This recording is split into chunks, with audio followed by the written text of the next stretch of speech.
Rajshahi medical college হাসপাতালে হাম ও নিউমোনিয়ায় আক্রান্ত হয়ে গত ৩ মাসে অন্তত ৬২ জন শিশুর মৃত্যু হয়েছে। পর্যাপ্ত আইসিইউ সুবিধার অভাব এবং শয্যার সংকটে এই মৃত্যুর অন্যতম কারণ হিসেবে দেখছেন চিকিৎসক ও স্বজনরা।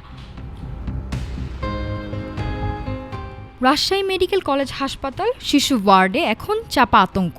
একদিকে শয্যার সংকট, অন্যদিকে অক্সিজেন ও আইসিইউর জন্য অপেক্ষা। প্রতিদিনই বাড়ছে নিউমোনিয়া ও হাম আক্রান্ত শিশুর চাপ। গত ৩ মাসে হাসপাতালে অন্তত ৬২ জন শিশুর মৃত্যু হয়েছে হাম ও নিউমোনিয়ার জটিলতায়। হাসপাতাল সূত্র বলছে, এদের মধ্যে ৯ জন আইসিইউতে ভর্তি হয়েও বাঁচানো যায়নি।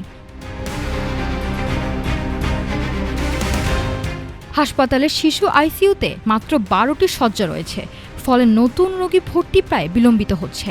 চিকিৎসকদের মতে, হাম ও নিউমোনিয়া প্রতিরোধযোগ্য রোগ হলেও সময়মতো চিকিৎসা না পেলে তা প্রাণঘাতী হয়ে উঠছে।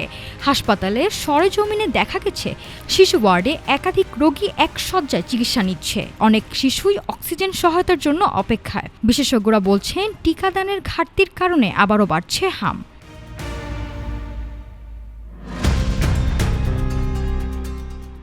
চিকিৎসকদের মতে, নিয়মিত টিকা না নেওয়া, অপুষ্টি এবং ভিটামিন এ ঘাটতির কারণে শিশুরা বেশি ঝুঁকিতে পড়ছে। হাম ও নিউমোনিয়ার মতো প্রতিরোধযোগ্য রোগে শিশু মৃত্যুর এই ঘটনা স্বাস্থ্য ব্যবস্থার সক্ষমতা নিয়েও প্রশ্ন তুলছে। বিশেষজ্ঞদের মতে, আইসিইউর সুবিধা বাড়ানো, টিকাদান নিশ্চিত করা এবং অভিভাবকদের সচেতন করাই হতে পারে এই পরিস্থিতি মোকাবেলার প্রধান উপায়।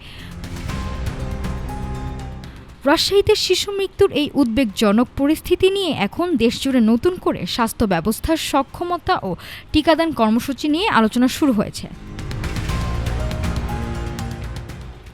নাফিসা সামিয়া, ঢাকা টুডে।